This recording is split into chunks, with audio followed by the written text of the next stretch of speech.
और अब गरियाबंद से खबर है जहां पे धान संग्रहण केंद्र के कर्मचारियों का प्रदर्शन देखने को मिला है। पीएफ की राशि नहीं मिलने से नाराज है, ठेकेदार पर लगा रहे हैं शोषण का आरोप। अनिश्चितकालीन आंदोलन की यहां पर चेतावनी दी गई है। 2 दिनों के भीतर पीएफ राशि देने की मांग की गई है। मांग पूरी नहीं होने पर करेंगे आंदोलन। पीएफ की राशि को लेकर यहाँ पर देखिए कर्मचारी लामबंद हुए हैं। धान संग्रहण केंद्र के पीएफ की राशि नहीं मिलने से नाराज है, ठेकेदार पर शोषण का आरोप लगा रहे हैं। और यहाँ पे देखिए 2 दिनों का अल्टीमेटम दिया गया है। 2 दिनों के भीतर अगर पीएफ की राशि नहीं मिली तो कर्मचारी आंदोलन करेंगे। ऐसे में देखना होगा कि क्या इन कर्मचारियों को पीएफ की राशि मिलती है या फिर आखिर ये मामला अटका क्यों है, इसको लेकर भी कहीं ना कहीं सवालों का जवाब ये कर्मचारी मांग रहे हैं। ये उनका हक है और मांग पूरी करने को लेकर ये लंबे समय से डिमांड कर रहे थे और अब देखिए यहाँ पे सीधा अल्टीमेटम दिया गया है। हमारी पीएफ की जो मांग है वो अभी तक पूरी नहीं हुई है।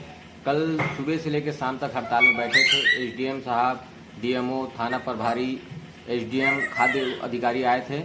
सिर्फ आश्वासन पे आश्वासन दिए हैं। बोले कि 2 दिन के अंतर्गत आपका पीएफ जमा हो जाएगा, लेकिन हम लोग नहीं माने। अभी भी हमारा हड़ताल जारी है। जब तक हड़ताल हमारा मांग पूरा नहीं होता तब तक हड़ताल जारी रहेगी। धान संग्रहण के केंद्र कुंडेल में आज जो यहाँ के लेबर्स हैं उन्होंने हड़ताल किया था और उनकी मांगे ये है कि उनकी जो पीपीएफ का जो अमाउंट है वो उनको पेमेंट किया जाए।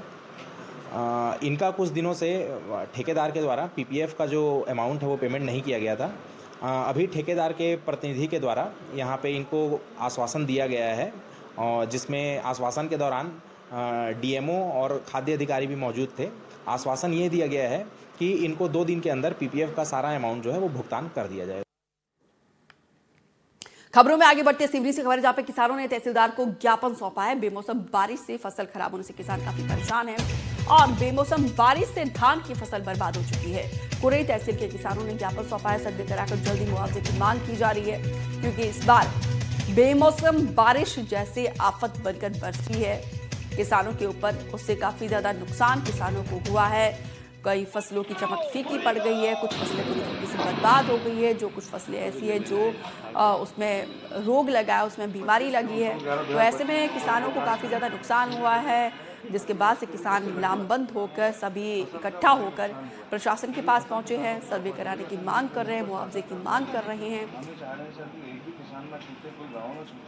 हमारा किसान परेशान है। हम शासन प्रशासन से मांग करते हैं कि तुरंत पटवारियों को आदेश कराया जाए और उनकी जांच करा करके जो क्षति हुई है वो उचित क्षति हमारे किसानों को दी जावे। और जो पूर्व में मुख्यमंत्री जी ने जो घोषणा की थी उसके तहत अभी कुछ ही दिन बाद धान की खरीदी की जाएगी, समर्थन मूल्य पे धान खरीदी की जावे, ऐसी हमारी मांगे हैं। 80% गाँवों में 80% किसानों की फसलें पूरी तरह से तबाह हो चुकी, चौपट हो चुकी है। जिनकी फसलें कट चुकी थी, खेतों में रखी हुई थी, वहाँ पानी भरने से सड़ गई है, अंकुरित हो गई है। और जो पुरानी फसलें जो कटने के लिए तैयार थी, जो खड़ी फसलें थी, वो पूरी तरह से पूरे मैदान में, पूरे खेत में बिखर गई है। तो ये बहुत बड़ा नुकसान पूरे किसानों का हुआ है। इसलिए हम आज तहसीलदार महोदय को ज्ञापन देने के लिए किसानों के साथ में एकत्रित हुए हैं। हमारी प्रमुख मांग है कि सर्वे करवाकर त्वरित मुआवजा दिया जाए।